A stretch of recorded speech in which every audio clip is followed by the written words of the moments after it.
वन्दितु सर्वसिद्धे ध्रुवमचलमनोवमं गदिं पते वोच्छामि समयपाहुड मीनमोसुधकेवलीभणिदम्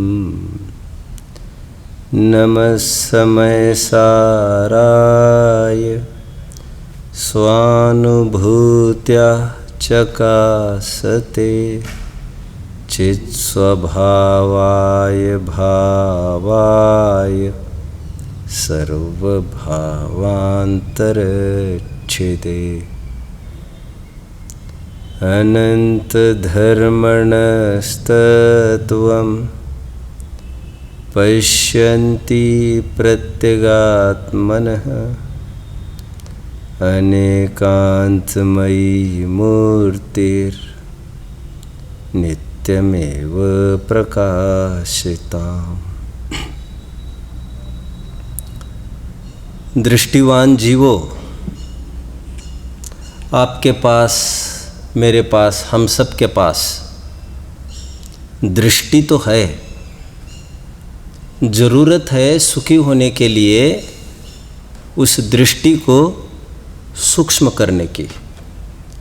हर एक वस्तु को स्थूल दृष्टि से देखना त्यागो, किसी भी चीज़ को सूक्ष्म दृष्टि से निहारो। स्थूल सूक्ष्म क्या है? टेक्निकल टर्म्स में किसी भी वस्तु को चमड़े की आँख से मत देखो, चर्म चक्षु से मत देखो। प्रवचन सार में लिखा है मिथ्या दृष्टि चर्म चक्षु से देखते हैं। और ज्ञानी मुमुक्षु, मूल शब्द आचार्य देव का 236 गाथा होगी प्रवचन सार की। मुमुक्षुगण आगम चक्षु से देखते हैं। हालांकि वो चरणान योग का कथन है, इसलिए आगम चक्षु की बात की, क्योंकि आलू प्याज के जीव, आदि आदि के जीव ना ही चमड़ी की आंखों से देखे जा सकते हैं और ना ही अंतर्दृष्टि से देखे जा सकते हैं। हालांकि हर एक दृष्टि के लिए अंतर्दृष्टि तो पहले ही चाहिए, लेकिन आज यहाँ पर समझने की बात है कि चमड़े की आंखों से देखना छोड़िए, एक ज्ञान चक्षु से, तत्व दृष्टि से देखना सीखिए। हर एक वस्तु को, वो वस्तुएं अलग नहीं हुआ करती, उनको देखने का नज़रिया अलग हुआ करता है। 200 जनों ने उसी चीज़ को, उसी चिड़िया को देखा था पेड़ पर बैठे, लेकिन हर किसी को वो आँख दिखते हुए भी आँख ही नहीं दिख रही थी। आँखें वाले तो सभी है, आँखों में कोई फेरफार नहीं करना है। दृष्टि सूक्ष्म करिए का तात्पर्य अतीन्द्रिय चक्षु से, अतीन्द्रिय ज्ञान से देखने का प्रयास करिए। सुपरफिशियल वस्तु से हटकर, ऊपरी ऊपरी सतह से हटकर अंदर में घुसने का प्रयास करिए। भेदक दृष्टि का प्रयोग करके ऊपर की परतें हटाकर अंदर वस्तु को टटोलने का प्रयास करिए। कैसे, समझिए थोड़ा। मान के चलिए चौके में हम काम कर रहे हैं, अचानक हाथ जल गया हमारा। वहीं पर बर्फ का उदाहरण मैं नहीं दे सकता बहुत, लेकिन उदाहरण के तौर पर मान के चलिए थोड़ी देर के लिए, बर्फ का टुकड़ा भी है वहां पर। एक ध्यान दीजिए, आपका ध्यान नहीं है अच्छे से। बर्फ का टुकड़ा भी है वहां पर, और वहीं पर कोल्ड चिल्ड वाटर है, एकदम ठंडा पानी है। वहीं पर गुनगुना पानी भी है, नमक आदि काफ़ी चीज़ें हैं। आप क्या करेंगे, ये मेरा प्रश्न है। क्या करेंगे भाई साहब आप? बर्फ से सिकाई करेंगे। यही तो बात है। यही हम चूक जाते हैं। आपको क्या लग रहा है, क्या करना चाहिए? हाँ, कुछ भी चलेगा। गजब हो गया, गजब हो गया। तो फिर कुछ भी हो जाएगा।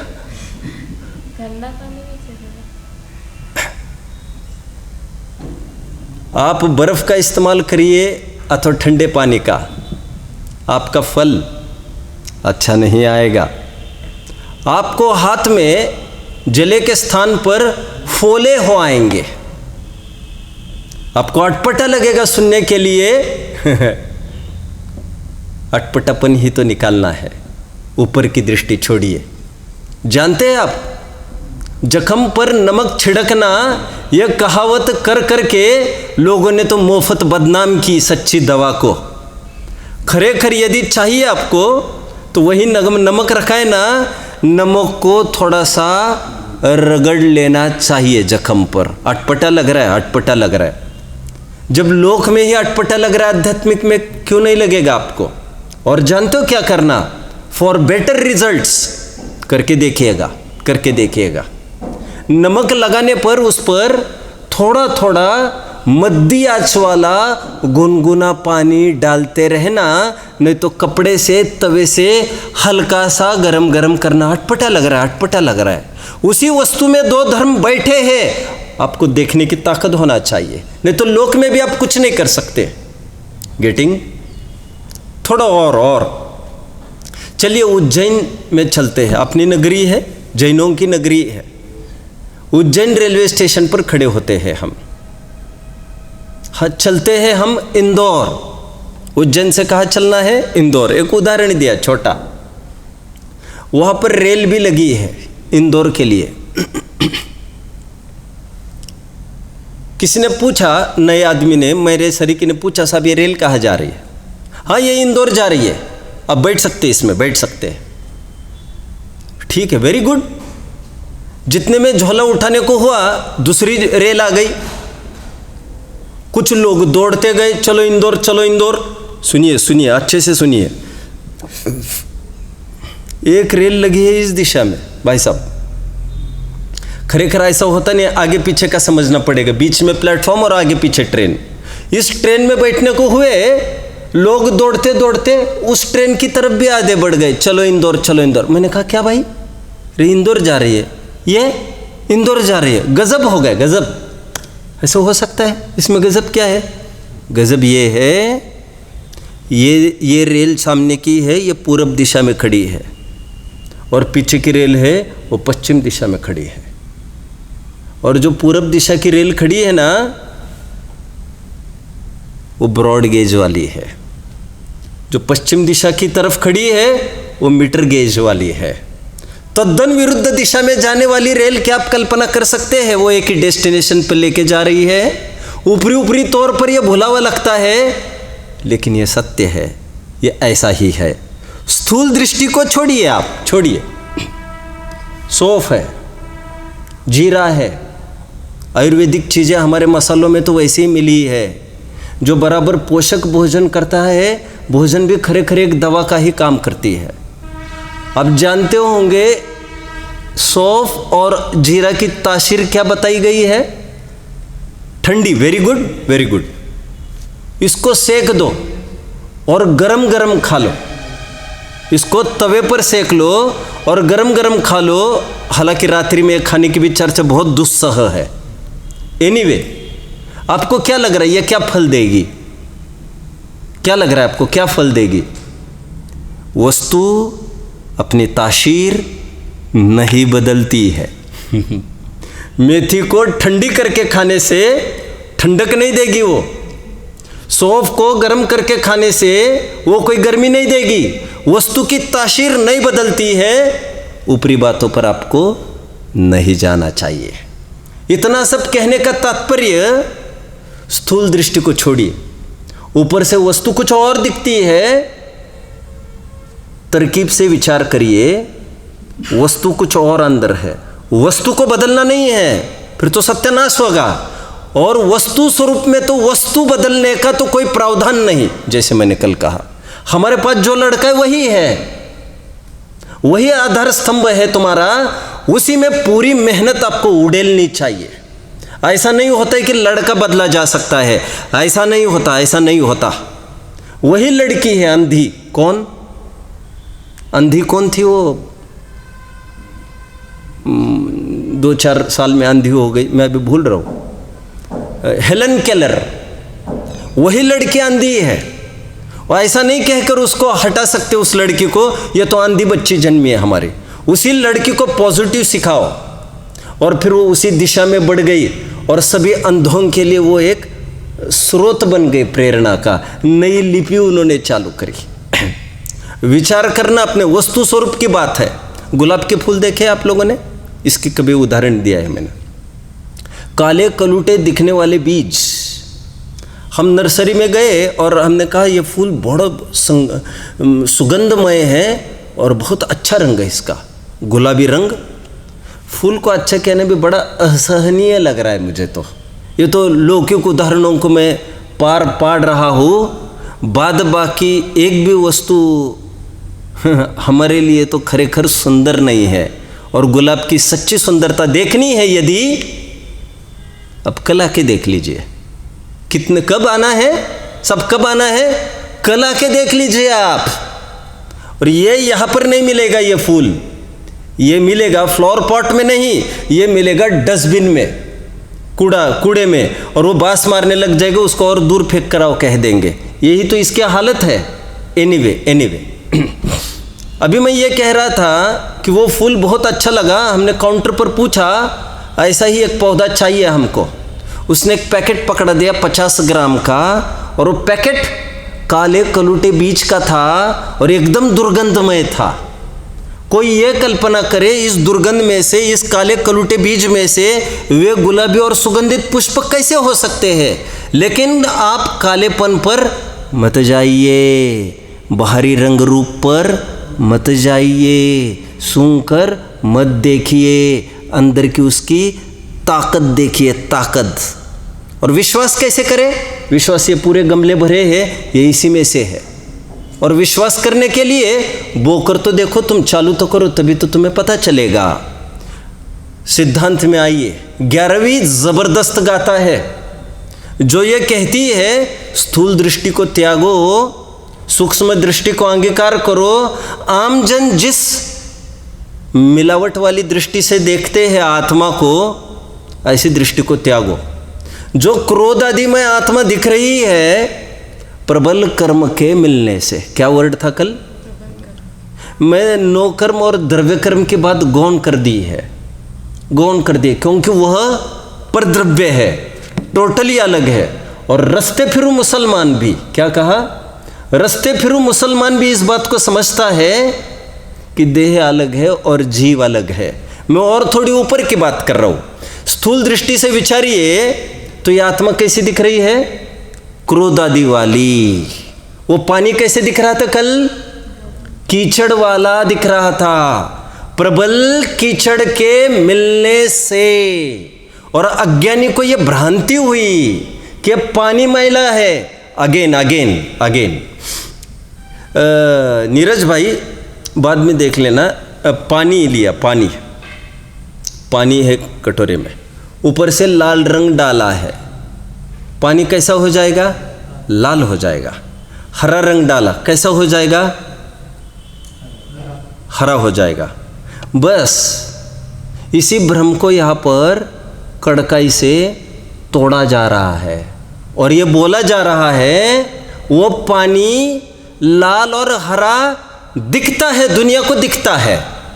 ज्ञानी जन को बोलने में भी ऐसा आता है, लेकिन ज्ञानी जन ये समझते हैं पानी लाल नहीं होता, ना ही वो पानी हरा होता है। क्योंकि ये जो पानी है ना, लाल हरा काला पीला इतने केमिकल से युक्त वाला, 5-6 घंटे के अंदर तुम्हारे मुंह में शुद्ध पानी के रूप में जाने वाला है। ये तुम कल्पना कर सकते हैं? मैं कहना नहीं चाहता। ये जितने भी सैनिटेशन का पानी है, ये सब सेवेज क्या कहते हैं उसको, जो पानी है ये हमारा गंदगी का पूरा बाथरूम वगैरह का ये पानी खराब है ना भाई साहब। और यही पानी 24 घंटे के बाद, 2 दिन के बाद प्रक्रिया करके यही नालियों में जाकर, वे ही नालियाँ नदियों में मिलकर, वे ही नदियाँ जिसमें डेड बॉडीज आदि लाशें सब पड़ी है, छी करके आप उस रोड से निकलते भी नहीं हो वही समुद्र में मिलती है आदि आदि प्रक्रिया करके, और वही प्रक्रिया करके तुम उसको शुद्ध पानी के रूप में आप एक दूसरों को सर्व करते हो। हालांकि शुद्ध पानी तो सचमुच इसीलिए कुएं का बताया है क्योंकि ज़मीन की परतें अपने आप उसको फिल्टर करती है, और जेट का पानी है ये आदि, इसीलिए वो ज़मीन का पानी शुद्ध बताया गया है और वो झरने में बहता रहता है। एनीवे, मुझे ज़्यादा कुछ नहीं कहना है। मुझे कहना ये है, जिसको तुम गंदा पानी कह रहे हो, क्या तुम जानते हो गंदा पानी और शुद्ध पानी दो प्रकार के पानी नहीं हुआ करते। यही पानी जिसको तुम अशुद्ध कह रहे हो, जिसको तुम अशुद्ध देख रहे हो, और अभी कोई सज्जन इसको स्वभावगत शुद्ध देखता है। स्वभावगत शुद्ध मतलब सामर्थ्य शुद्ध होने की। द्रव्यापेक्षा से शुद्ध कहा मतलब क्या? तीन शुद्धियाँ कही। द्रव्यापेक्षा शुद्ध, शक्तियापेक्षा शुद्ध, पर्यापेक्षा शुद्ध। तीन शुद्धि की बात की। शुद्धात्मा मतलब एक द्रव्य दृष्टि से शुद्ध, एक पर्याय दृष्टि से शुद्ध, टोडरमल जी का प्रकरण उठाया है। एक शक्ति अपेक्षा शुद्ध। शक्ति अपेक्षा शुद्ध मतलब मैं भविष्य में शुद्ध होने योग्य हूं ऐसा मान। तो अभी वो पानी शक्ति अपेक्षा शुद्ध है, अब भी उसमें लायकात है। अब भी वो जो बच्चा है, कौन सा बच्चा? जिस बच्चे ने क्या कहना चाहिए, जिस बच्चे ने बच्चे को कांटा चुभ गया और उस कांटे ने कांटे को उखाड़ दिया, पूरी जमीन को उखाड़ कर उसको जला दिया, उस लड़के में बोलिए नंद वंश को मिटाने की सामर्थ्य है। सामर्थ्य की बात है। चंद्रगुप्त की परीक्षा कैसे हुई? चंद्रगुप्त की परीक्षा कैसे हुई? 10-12 बच्चे खेल रहे हैं, और ध्यान रखना छोटी अवस्था में ही चयन किया जाता है, क्योंकि बड़ी अवस्था में तो उनका रेट दाम बहुत बढ़ जाता है। इसीलिए सच्चे पुरुषार्थी जीव वो होते हैं, अपरिपक्व अवस्था में कीमत आकर उसको उठा लेते हैं, हल्की कीमत में, कुछ निशान देखकर। और ऐसी भेदक दृष्टि सुनार के पास है, कुम्हार के पास है, लोहार के पास है। भेदक दृष्टि चाहिए, भेदक दृष्टि। 10-12 जन बच्चे खेल रहे हैं। एक जन पत्थर पर बैठा है, दूसरा जन आया, साहब हमारी गाय चोरी हो गई। वो पत्थर पर बैठे वाले लड़के ने बाजू वाले लड़के को कहा, सुनो सेनापति, इनकी कितनी गाय गई है? माए बाप 2 गाय गई है। इनको 2 गाय, आज शाम तक इनको पहुंचा देना इनके घर। रो मत, रोने की आवश्यकता नहीं है, हम बैठे यहाँ पर, कुछ कमी नहीं होगी, जाओ अपना काम करो। आपकी समस्या ये कौन होगा? ये लड़का, मैं अभी इतना सब बोल रहा, तो कौन था ये? Chanakya was in search of a proper person. Nanda वंश को उड़ाने के लिए उसको एक आदमी, अच्छे आदमी की आवश्यकता थी। उसने कहा इसमें सभी गुण राजा जैसे मिल रही है, राज्य कर सकेगा। क्या? होनहार वीरवान के होत चिकने पात। ये अभी ऐसी एक्टिंग कर रहे, छिप छिप के देख रहे उसको, पूरी राजा जैसी बात कर रहे हो। जाओ तुमको दे दिया, जाओ तुमको दे दिया, और बैठा इसी पर। और कोई आकर उसको संदेह भी नहीं है इसमें कि मेरे पास तो गाय नहीं है और झूठे झूठे का खेल है, ये कुछ नहीं है। कहने का फिर तात्पर्य, क्रोध आदि से युक्त गृहस्थ जीव, तुम्हारे सरीका, हमारे सरीका, अभी बीवी बच्चों से लड़कर आया है, सुनिए, झगड़ कर आया है, पीट कर आया है, पिट कर आया है, अपना सिर ठोक कर आया है। और ऐसी कषाय वाला जीव भी, आप यकीन मानना मैं तो इतने छोटे छोटे उदाहरण दे रहा हूँ, आपको बड़ा उदाहरण चाहिए? बड़ा उदाहरण, जितने भी मुनि हैं, क्या कहा? जितने भी ये नंगे लोग हैं, कितने होंगे नंगे? साहब कुछ लाखों निकल आएंगे ऐसे। तो एक एक को इकट्ठा करो, तुम एक एक को इकट्ठा करके भून दो, एक एक को खत्म कर दो, जैनत्व को समूल नष्ट कर दो। कौन है ये बोलने वाला? श्रेणिक राजा। वो तो उस पर एक आजमा रहा है यशोधर पर, उसका गुस्सा इतना है, उसका बस चले अब जानते हैं ना दो बातें भाई साहब, ना ही अनंत अनुबंधी की कषाय नापी जा सकती और ना ही संजोलन की। ये दो कषाय ऐसी है जिसका अलग सा चिन्ह नहीं हुआ करता माय डियर, नहीं हुआ करता। क्यों नहीं हो सकता? क्योंकि अनंत अनुबंधी के माध्यम से ऐसा थोड़ी दिखेगा अनंत की हत्या कर रहा है, अनंत के बलात्कार कर रहा है। इतनी शारीरिक बल सामर्थ्य हुआ कब होती है उसके पास? अब समझ रहे मेरी बात को? मान के चलिए एक इंद्रिय है, वो क्या कर लेगा? एक इंद्रिय के अनंत अनुबंधी में वो क्या कर लेगा? और सामर्थ्य के न होने में, अभिव्यक्ति न होने में पाप की, ऐसा थोड़ी है पाप का पावर घटता है, ऐसा नहीं होता है, ऐसा नहीं होता है। एनीवे, जिसके पास ऐसी कषाय भी विद्यमान है, कैसी कि सभी मुनियों को भस्म कर दूं, आचार्य देव की भाषा बोलिए, प्रबल कर्म के द्वारा मिलाए हुए इस आत्मा को अज्ञानी जन इस आत्मा का स्वभाव तिरोभूत करते हुए सच्चा स्वभाव, निर्मल स्वभाव नहीं देखते हैं। कीचड़ से मिले हुए, प्रबल कीचड़ के मिले हुए इस पानी को कुछ अज्ञानी लोग इसको ऐसा ही स्वरूप मानकर पानी का, वे या तो प्यासे मरते हैं या तो रोग से युक्त मरते हैं। कल का ही उदाहरण दे रहा हूँ। लेकिन कुछ सज्जन लोग अपने ही कर से, क्या क्या उदाहरण था, अपने ही कर के माध्यम से कतक फली को डालकर शुद्ध बाद में होगा, लेकिन देखा पहले शुद्ध जाएगा। इसलिए मैं पहली लाइन से यह कह रहा हूँ, स्थूल दृष्टियों को त्यागिए। और इसीलिए लौकिक उदाहरण भी दो चार उदाहरण भी दिए। वो दिखती है काली मिर्चाई सी, वो दिखती है सौंफ ऐसी, लेकिन उसकी तासीर नहीं बदलती कभी। वस्तु भले ही क्रोध आदि में दिख रही है आत्मा, लेकिन यकीन मानना उसकी तासीर वैसी नहीं है। अभी थोड़ी उसको तासीर उसकी त्रिकाल रूप से ज्ञानमयी ही है। क्यों? एड्रेस किसी का देना है, एड्रेस कैसे दिया जा सकता है? आप कहाँ रहते हो कोई पूछे तो एक एड्रेस ये दिया जा सकता है, हम अमुक चीज़ है, चौराहा है, उस चौराहे में हमारा 2 नंबर की चौराहे पर बाई तरफ 2 नंबर का घर है। एक एड्रेस ये हो सकता है। एक चौराहा है, चौराहे के वो बाई तरफ दूसरे नंबर का घर है, पीली पुताई वाला है, और पीली पुताई वाला है, और कहना चाहिए ये पेड़ के सामने है, ये पौधे के सामने है।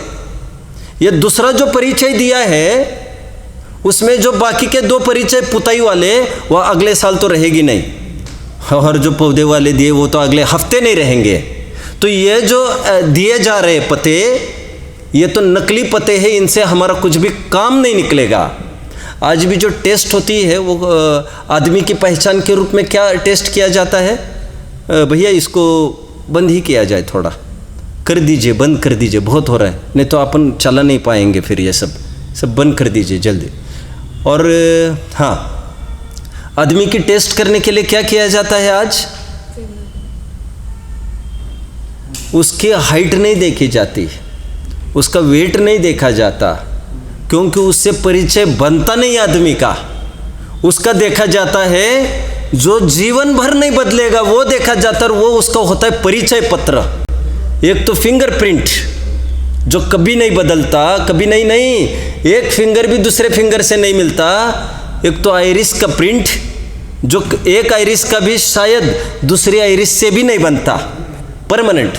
ठीक उसी प्रकार अभी है और फिर नहीं है अगले समय में, यह सच्चा परिचय नहीं है। सच्चा परिचय वो है जो हमेशा उसके साथ दिखे। यहाँ पर एक स्थायी परिचय कराया गया, वह है कर्म से रहित जीव को, जो देख लेता है, जिसको जो कतक फल, जो शुद्ध नय के माध्यम से क्रोध युक्त आत्मा को, कर्म से मिले हुए आत्मा को कर्म से पृथक देख लेता है।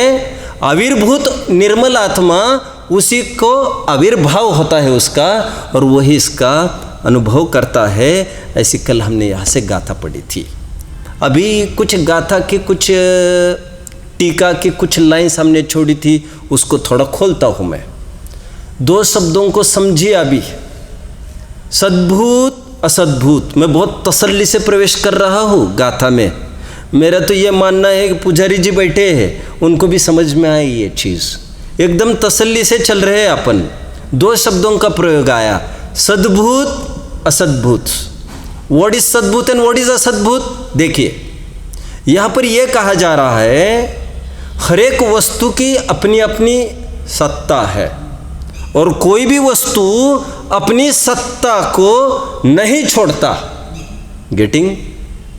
मैं हमेशा उदाहरण देता हूँ, शक्कर के बोरे में, शक्कर का बोरा है, काय का बोरा है? शक्कर का बोरा नहीं है वो तो नायलॉन का बोरा है खरेखर। एनीवे वो बोरे को पूरा पलट दो, शक्कर पूरी निकाल दो, अभी बोरा कितना मीठा है? थोड़ा नहीं, लेकिन थोड़ा चखने पर अभी भी मीठा लग रहा है। बोलो, हम यही कहेंगे, ए यहाँ आओ, अच्छे से पलटा नहीं क्या इसमें, इसको अभी भी इसमें मीठा सारे, मतलब क्या पलटा नहीं क्या? सब अभी क्या करूँ उसका? बोरे में अभी भी शक्कर लगी है, वो जितना मीठापन है वो बोरा नहीं है वो। समझिए बात को।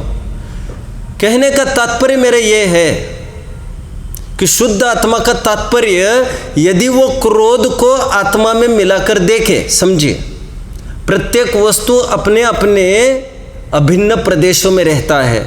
हर एक वस्तु की सत्ता, बोलो बेटा, बोरे की सत्ता अलग, शक्कर की सत्ता अलग। शक्कर की सत्ता शक्कर में है, मिठास में है। बोरे की सत्ता बोरे में है, अमिठास में है।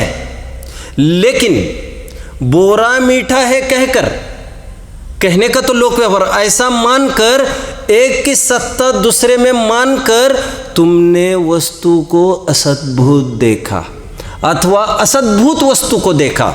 आप समझ रहे हैं मेरी बात को? समझिए मेरी बात को, समझिए। आत्मा कैसा कहा? आत्मा का परिचय क्या दिया? स्वभाव मात्र किल वस्तु, जो स्थायी भाव है जीव का, जो अभी था और अभी नहीं है, ये स्थायी भाव जीव का नहीं दिया जा सकता। और क्रोध रूप परिणमित अनादिकाल से होते हुए भी ताशीर उसकी मिटती नहीं। क्या कहा? ताशीर उसकी क्रोध रूप होने की नहीं है, ताशीर उसकी आज भी ज्ञानानंदमयी है। क्योंकि जैसे अभी अभी उदाहरण दिया ना, जैसे सब कैसे यकीन करें हम ये फूल पीला बने, गुलाबी बनेगा, देखिए ना 4-5 गमलों में, उसी प्रकार कैसे यकीन करें आखिर हम कि क्रोध से रहित मैं हूँ? बोलिए। देखिए ना सिद्धों को, सब सिद्ध ही तो नहीं दिख रहे ना, तुम्हारे गमले के तो फूल भले ही दिख रहे हैं। इसीलिए कह रहे सूक्ष्म दृष्टि से देखिए, अनुमान से पकड़ में आएगा, जो जो एकत्व हटेगा तो ये क्रोध आदि भी हट जाएंगे। समझ में आ रहा है? आज मुझे आपसे पैसा आना है, ठीक है, और मैंने कहा साहब कैसे पैसा नहीं दोगे, हम तो छाती पर बैठ कर ले लेंगे आपके। ये जैनी की तो भाषा नहीं हो सकती। रहीमन आह गरीब की कबहू न निष्फल जाए। गरीबों की आह कभी भी निष्फल नहीं हुआ करती, पई पई चुकाना पड़ेगा। एनीवे, ने कहा कैसे नहीं देता, छाती पर बैठ कर लेंगे। अच्छा, छाती पर बैठ कर लेंगे। किसके लिए इतना चल रहा है आपाधापी? बच्चे के लिए। और अचानक खबर आ गई बच्चा मर गया आपका। अब उसको कोई रस है बाकी की चीज़ में? क्या कहना चाहता हूँ मैं, ये क्रोध है, ये तो पराश्रित भाव है। प्रसंग उत्पन्न होने पर उत्पन्न होता है, प्रसंग निकल जाने पर चला जाता है, इसका कोई स्थायी परिचय नहीं हुआ करता। ऐसा होने पर भी उसको आत्मा में मिलाकर अज्ञानी जन देखते हैं, वे असद्भूत आत्मा को देखते हैं, अभूतार्थ आत्मा को देखते हैं। अभूतार्थ मतलब भूत आत्मा। अभूत मतलब आत्मा के अलावा अन्य वस्तु को उसमें मिलाना। आप समझिए, अभाव धर्म बड़ा गजब का धर्म है। क्या यह वस्तु भावात्मक है क्या अभावात्मक है? आपका क्या ख्याल है? आपका क्या ख्याल है भाई साहब? भावात्मक तो पन्ने ही की तरफ है, अभावात्मक संपूर्ण पन्ने के अलावा संपूर्ण विश्व की तरफ से है। अनंत बार तो इसमें अभाव बैठा है। अब समझिए मेरी बात को। अभी यहाँ पर क्या कहना चाहते हैं, जैसे ये वस्तु भाव, और इसके अलावा सभी अभाव, बाकी की वस्तुएं असत हो गई, ये सत, और इसकी अपेक्षा ये हो गई असत। अब समझे? बीच में थोड़ा सा सरल करता हूँ और आइंस्टाइन ने बहुत गजब की बात कही है। आइंस्टाइन हुआ एक वैज्ञानिक, इतना गजब लगेगा आपको। उनको पूछा ये मांझरा क्या है यार, ये सब वैज्ञानिक बोल रहे, किसी के दिमाग खोपड़े में नहीं घुस रही है, अभी तुम ही बता दो, क्या सूरज घूमता है कि पृथ्वी घूमती है, आखिर मांझरा क्या है? आधे जन ये कह रहे, आधे जन। आइंस्टाइन का क्या उत्तर था जानते आप? जानते आप? सापेक्षवाद, थ्योरी ऑफ रिलेटिविटी।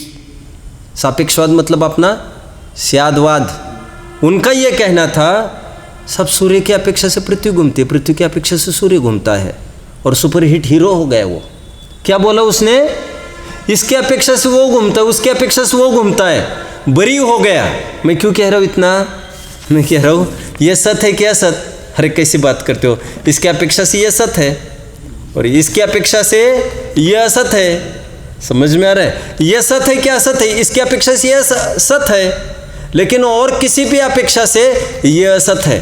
सत असत धर्म सब में होने पर भी, अभी समझिए, जैसे हमने कहा इसको ये सत है, फिर हमने कहा इसकी अपेक्षा से ये कैसा है?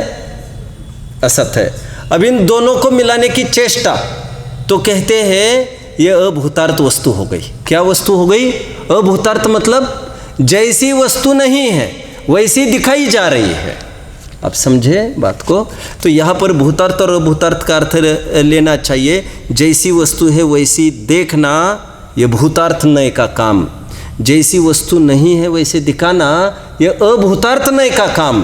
और इसीलिए जो अभूतार्थ नय है वो व्यवहार है, वो मिला के बात करता है, और जो भूतार्थ है वो यथार्थ शुद्ध वस्तु को दिखाता है, बिना मिलावट वाली। इसीलिए यहाँ पर दो नियम तय करना। कौन कौन से? व्यवहार अभूतार्थ है, मिलावट आई वहाँ पर अभूतार्थपन आ गया। अभूतार्थ मतलब जो नहीं है वो मूल वस्तु में मिलाया गया। क्या कहा? वैसे तो सभी वस्तुएं भूतार्थ भी और सभी वस्तुएं अभूतार्थ है, पहले तो मैंने ये बोला, लेकिन वो अपेक्षा की तरफ से अमुक वस्तु को देखा, जैसे इसी की तरफ से देखा, इसी तरफ से इसको देखा, तो इसको देखा हमने भूतार्थ रूप से, और इसको इसमें मिली हुई देखा तो हमने इसको अभूतार्थ देखा, व्यवहार नहीं से देखा। व्यवहार का काम मिलावट का है। अब समझ रहे? दो बातें, व्यवहार अभूतार्थ है, अभूतार्थ वस्तु को दिखाता है, और शुद्ध नय भूतार्थ वस्तु को दिखाता है, जैसा है वैसा है। और जो भूतार्थ नय का आश्रय करता है वो सम्यक दृष्टि है, बिना मिली हुई वस्तु। ध्यान रखना, मैंने पूरा जितना भी जोर लगाया है वो क्रोध में लगाया है। आपको इसका रहस्य मैं जल्दी ही बताऊंगा। आचार्यों का शब्द क्या था वैसे भाई साहब? कर्म, कर्म। और मैंने ये कहा क्रोध में कहता हूं तो आपको तीनों बातें समझना चाहिए। कौन कौन सी? द्रव्य कर्म, भाव कर्म, नो कर्म। कैसे? क्रोध क्या है मुझे बताना। मैं उस दिन बोल रहा था, क्रोध नाम का भाव कर्म तो दुनिया जानती ही है, लेकिन क्रोध नाम का एक नो कर्म भी होता है। कैसे? जो आंखें लाल लाल हो रहे उसको भी क्रोध कहते हैं। जो 148 में 4 प्रकृतियां हैं, अनंत, अनुबंधीय, प्रत्यखन, प्रत्यखन और संजुलन नाम के क्रोध, उनको भी क्रोध ही कहते हैं। भाव कर्म जो उत्पन्न हुआ है अलग अलग जाति का असंख्यात लोक प्रमाण है, वैसे उनको भी क्रोध ही कहते हैं। मैं कह रहा हूँ क्रोध, आपको समझना चाहिए तीनों कर्म, और तीनों कर्म को आत्मा में मिला हुआ देखना, ये आत्मा को अशुद्ध देखना है। और व्यवहार ने ऐसी आत्मा दिखाता है मिलावट वाली, और भूतार्थ ने जितनी वस्तुएं उतनी दिखाता है। ध्यान रखना, यहाँ पर हमने क्रोध को, क्रोध से युक्त आत्मा को देखना अभूतार्थ आत्मा कहा। समझ रहे हैं? आत्मा की पैनी दृष्टि को पकड़ने का प्रयास करिए। वैसे क्रोध होता तो आत्म प्रदेश में है, लेकिन स्थायी भाव नहीं होने से, अनित्य संबंध होने से, हरे काय का तुम तादात में संबंध बोल रहे हो उसको, वो तो हमारी निगाह में संयोग संबंध ही है। क्या बोला मैंने? संबंध 3 प्रकार के बोले जाते हैं। कौन कौन से? जैसे हमारा धर्म द्रव्य के साथ कौन सा संबंध है? संयोग संबंध है। संयोग संबंध थोड़ी देर में वो भी ठीक है, निमित्त नैमित्तिक आप कह रहे ठीक है। मैं तो क्या कह रहा हूँ अभी, संयोग संबंध है। शरीर के साथ कौन सा संबंध है हमारा? मन के साथ, मन के साथ, द्रव्य मन के साथ, वचन के साथ कौन सा संबंध है? द्रव्य कर्म के साथ। एक क्षेत्रावगाह भी कहते अथवा संश्लेष संबंध भी कहते हैं उसको। क्या है? जल पय जो जियो तन मेला है, भिन्न भिन्न नहीं भेला। हमने संयोग संबंध को और एक क्षेत्रावगाह संबंध को थोड़ा अलग करके दिखाया। मैं आगे बढ़ता हूँ। और क्रोध आदि के साथ जीव का संबंध कौन सा संबंध बोला जाता है बेटा? क्रोध आदि के साथ कौन सा संबंध बोला जाता है? आत्मा का अनित्य तादात्म्य में बोला जाता है, और अज्ञान आदि के साथ नित्य तादात्म्य में बोला जाता है।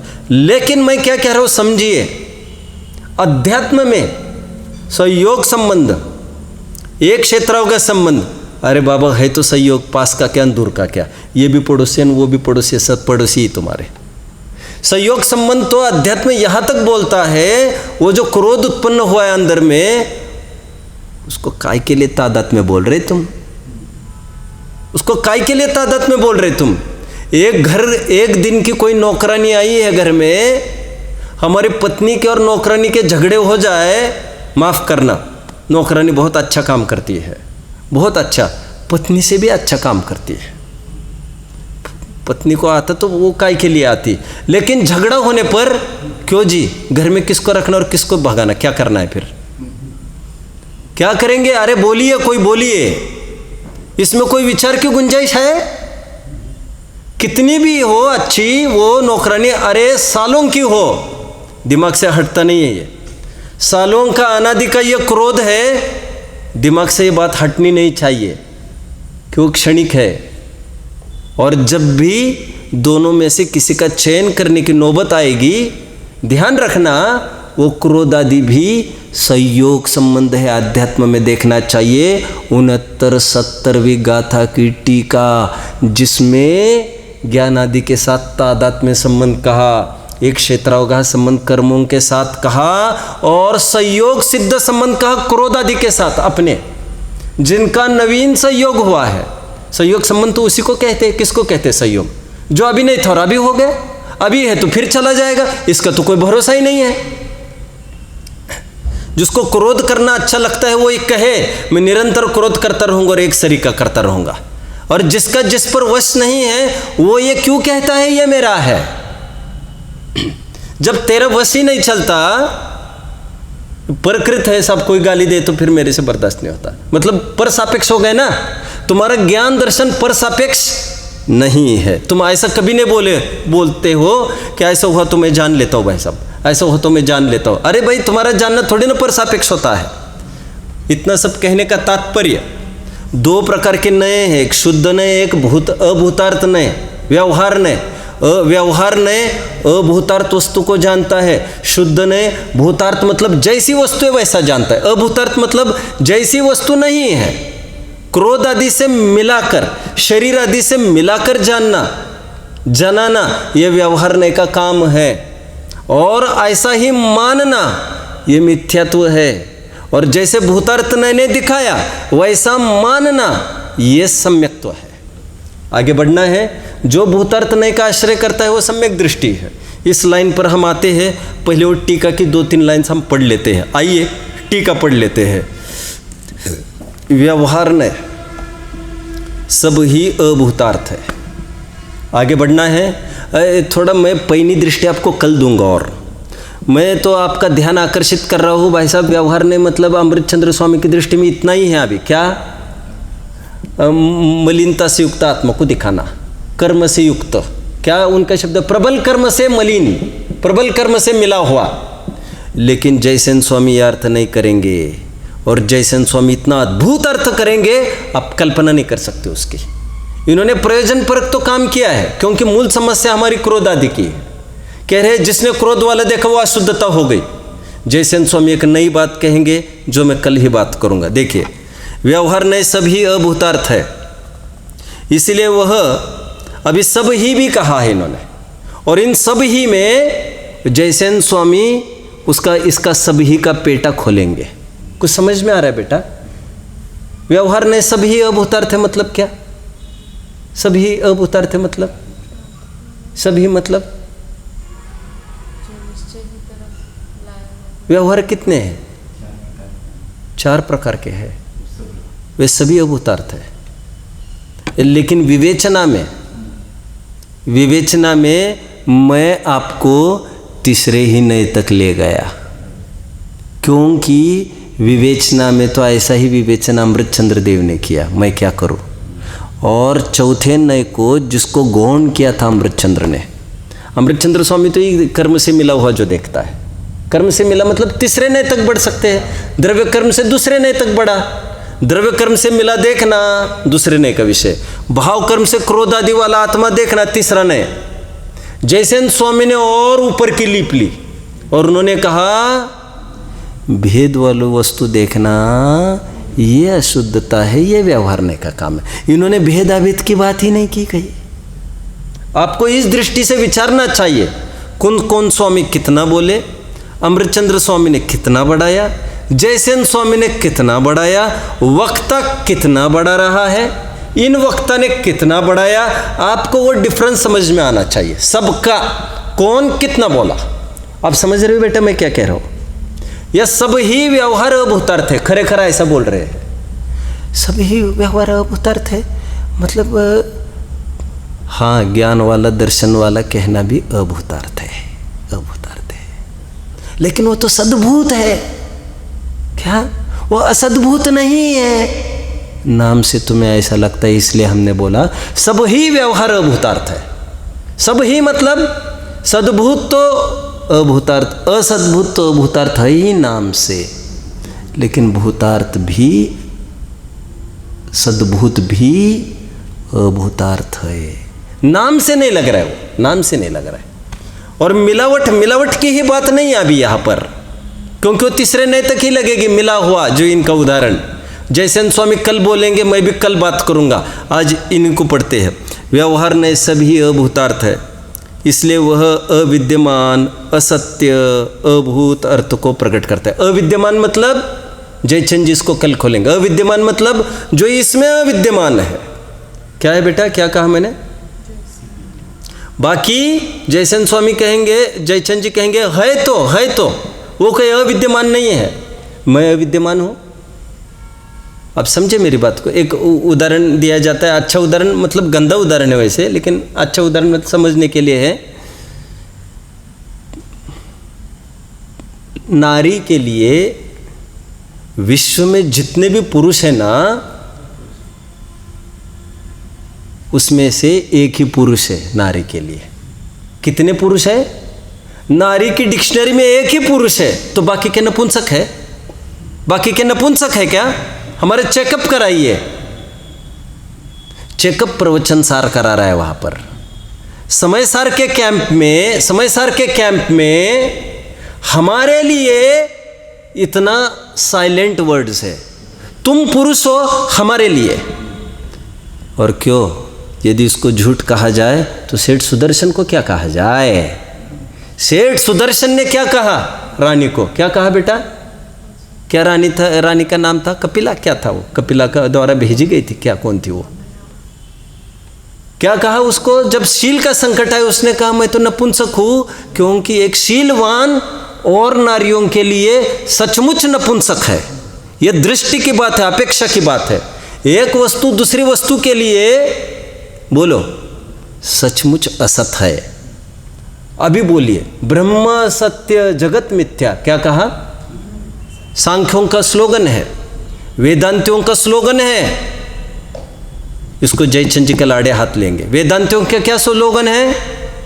एक ब्रह्म ही सत्य है, बाकी सब मिथ्या है। ब्रह्म सत्य मतलब जो भी कुछ है सब ईश्वर है, उसके अलावा कुछ भी नहीं है, सब माया है, माया भ्रम है, भ्रम, यह कुछ भी नहीं है। समझ में आया क्या कहा? लेकिन जैनी ये कहता है, अच्छा जैनी मानता है इस बात को? हाँ मानता है ना, समय सर मानता है। वो कहता है मेरे लिए वास्तव में यह सब माया है। आपकी आत्मा मेरे लिए माया है, अनात्मा है, निष्क्रिय है, पुद्गलवत निष्क्रिय है, इसलिए पुद्गली है। लोग कहते ना सब इससे अच्छा तो, कोई माँ कहती है ऐसा लड़का जन्मा, इससे अच्छा तो एक पत्थर जन्म जाता तो मेरे बिल्डिंग घर में काम आता, ऐसे बोलते हैं, सुना है आपने? नहीं, पत्थर दिल वाले तो कहते ही है। क्यों भाई, सब ये पसीजता ही नहीं है, ये तो पुद्गल है, पुद्गल। हमारे काम नहीं आया तो हमारे लिए पुद्गल हुआ, चेतन थोड़ी हुआ। अपेक्षा समझने की बात यह है, हमारे लिए विश्व के सभी जीव अजीब ही है। हमारे लिए गड़बड़ नहीं करना, गड़बड़। प्रवचन सर को पूछिए तो वो कहेगा एक एक जीव है और जीव अनंत है। जीव राशि कितनी है? अनंत। लेकिन हमारे लिए समय सार कहता है, जब हम कहेंगे जीव का आश्रय लो तो आपको स्वयं का अनुभव वेदन देखना चाहिए। समझ में आता है? अभूतार्थ व्यवहार ने सब ही अभूतार्थ है, इसलिए वह अविद्यमान असत्य अभूत अर्थ को प्रकट करता है। अभूत अर्थ मतलब पर द्रव्य को। एक सूत्र है तत्वर सूत्र का, बोलिए भैया। तत्वर सूत्र का एक सूत्र है, बोलो बेटा। तुरंत बताना चाहिए, तुरंत फटाफट। सत असत ऐसे दो शब्द पढ़ रहे हैं यहाँ पर, बोलो। सदसतोर विशेषाद्य दृच्छोपलब्धेर उन्मत्तवत। इतना धार चाहिए, इतनी धार चाहिए, धक्का लगा और खत्म हो गया काम। समझ में आ गया? अभी ऐसे थोड़ी तुम म्यान सोचोगे यहाँ रखिए वहाँ रखिए, सब कमरे पर हमें थोड़ी से आता हो ऐसा नहीं चलता। क्या अर्थ है इस सूत्र का? सदसतोर विशेषाद्य दृच्छोपलब्धेर उन्मत्तवत, क्या अर्थ है इसका? इसका हेडिंग क्या है इस सूत्र का? इस सूत्र का हेडिंग क्या है? मिथ्या ज्ञान का स्वरूप। समझ में आ रहा है बेटा? प्रमाणाभास का स्वरूप। अभी वो काम नहीं आएगा सब रटा वाला, भावभाषण से काम बनता है। बचपन में जो बना था वो कर दिया, क्योंकि बचपन में भावभाषण नहीं हो सकता था, तो ये विद्या ये अमृत बसा दिया, नहीं तो और कुछ बच जाता। गांव गली के लोगों की सब गाली गलौज सब बच जाती, तो ये करा दिया। अभी काम है उसका भावभाषण का। मैं क्यों कह रहा हूँ? मिथ्या ज्ञान का स्वरूप बताया जा रहा है, सत और असत वस्तु में अविशेष देखना। अविशेष देखना मतलब विशेषता नहीं देखना। विशेषता नहीं देखना मतलब अलग अलग पना नहीं देखना, मतलब भेद विज्ञान नहीं करना। सत मतलब एक वस्तु, असत मतलब दूसरी वस्तु। समझ में आ रहा है? ऐसा नहीं कि अमुक वस्तु असत है, ऐसा नहीं। हर एक वस्तु स्वयं के लिए सत, दूसरे के लिए असत, और दुनिया की कोई भी दूसरी वस्तु उसके लिए असत है। इसलिए कहा ब्रह्म सत्य जगत मिथ्या, मेरे लिए ही मैं सत हूँ, बाकी सबके लिए मैं मिथ्या हूँ। मतलब अन्य किसी के लिए मैं कार्यकारी नहीं हूँ। तुम्हारा दुख कुछ भी कहो तुम्हें झेलना पड़ेगा। हमारा दुख कोई कुछ भी कहे हमें ही झेलना पड़ेगा। हमारा सुख हमें ही पैदा करना पड़ेगा, तुम्हारा सुख तुम्हें ही पैदा करना पड़ेगा। सब एक दूसरों के लिए नपुंसक है, सब एक दूसरों के लिए असत है, सब एक दूसरों के लिए निष्क्रिय है। मत मांगो भीख सहायता की, नहीं मांगना चाहिए, नहीं मांगना चाहिए। कितना कहा साहित्यकों ने, यहाँ तक कहा किसी और की कृपा से स्वर्ग मिलने की अपेक्षा बेहतर है, मैं पसंद करूँगा स्वाधीनता से नरक जाना। क्योंकि दूसरों का हाथ हमारे माथे पर हो यह तो बर्दाश्त नहीं, हमको बर्दाश्त नहीं है पराधीनता। हे भगवान, तुमने दूसरों को, लोगों को हाथ दिए पैर दिए, ठीक किया, लेकिन फैलने वाले हाथ और टेकने वाले घुटने क्यों दिए, काट क्यों नहीं दिए उसके पहले? साहित्यकों ने यह सब लिखा है। आपको अटपटा लग रहा होगा, क्योंकि एक दूसरों के दरवाजे खटखटाने का रीति रिवाज ही नहीं, मंजूर नहीं वस्तु व्यवस्था में।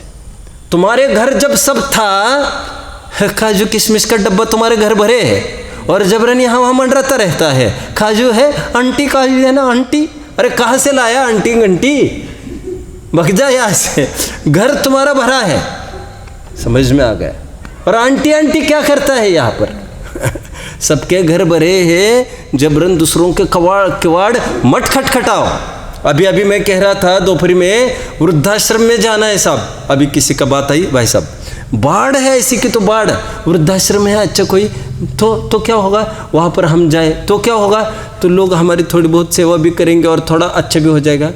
मूर्ख, बाकी के वृद्ध भी इसी भरोसे पर आ रहे कि ताकि तुम उनकी सेवा करो, और तुम जा रहे हो अभी, और नहीं सब घर में किचकिच, 4 जनों को छोड़ के 40 जनों के डेरे में जा रहा है ये, और कह रहा है अभी किचकिच नहीं चाहिए, 400 जनों की, समझ में आ रहा है।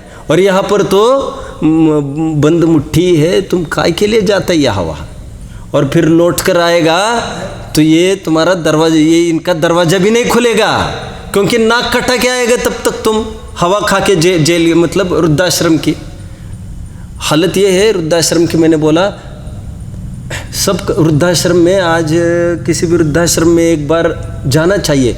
मैं कह रहा हूँ जिनको ताजमहल, जिनको चार मीनार क्या होता है, वो चार मीनार ही है ना, वो जिनको जाने का बहुत भाव सताता है ना, ऐसे बच्चों को वृद्धाश्रम में, पागलों के अस्पताल में एडमिट करने के लिए नहीं, दिखाने के लिए और ये सब नहीं, जरूर जाना चाहिए। वृद्धाश्रम की ये स्थिति है, रियली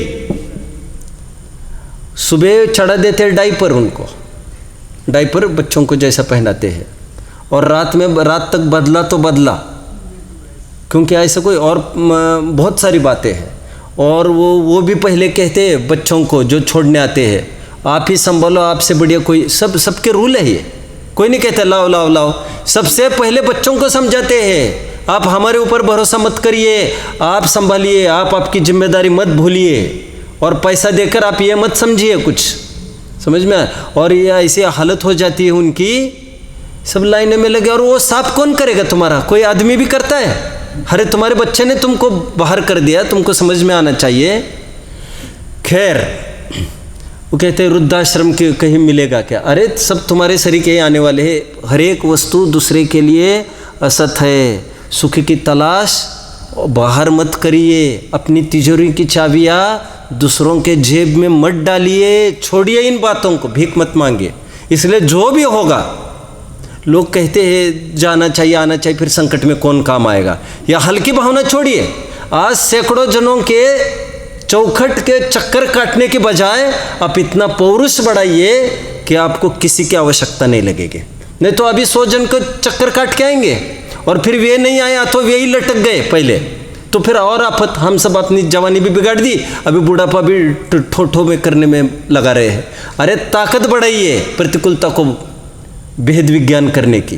प्रतिकूलता में कौन काम आएगा, इसलिए आदमियों को पास करने की, उनको चापलूसी की मत समय बर्बाद करिए। ऐसा ये 2 लाइन का अर्थ समझना चाहिए। व्यवहार ने सभी भूतार्थ, इसलिए वह अविद्यमान असत्य अभूत अर्थ को प्रकट करता है। शुद्ध ने एक ही भूतार्थ होने से विद्यमान सत्य भूत अर्थ को प्रकट करता है।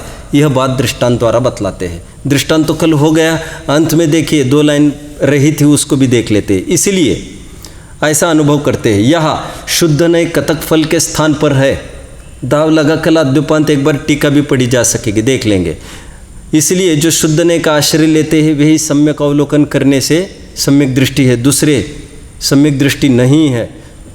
इसलिए कर्मों से भिन्न आत्मा के, देखो कहाँ से बात कर रहे हैं अमृतचंद्र देव, पूरे कर्मों से भिन्न मतलब अभी व्यवहार नए का सब ही का तो पेटा ही नहीं खोल रही है। लेकिन जैसन स्वामी कल बात करेंगे, आत्मा के देखने वाले को व्यवहार ने अनुसरण करने योग्य नहीं है, न अनुसर्तव्य। देखिए ऊपर देखिए अंतिम शब्द, न अनुसर्तव्य। टोडरमल जी ने इसको कोट किया है, अनुसरण करने लायक नहीं है। कल ओम नमः।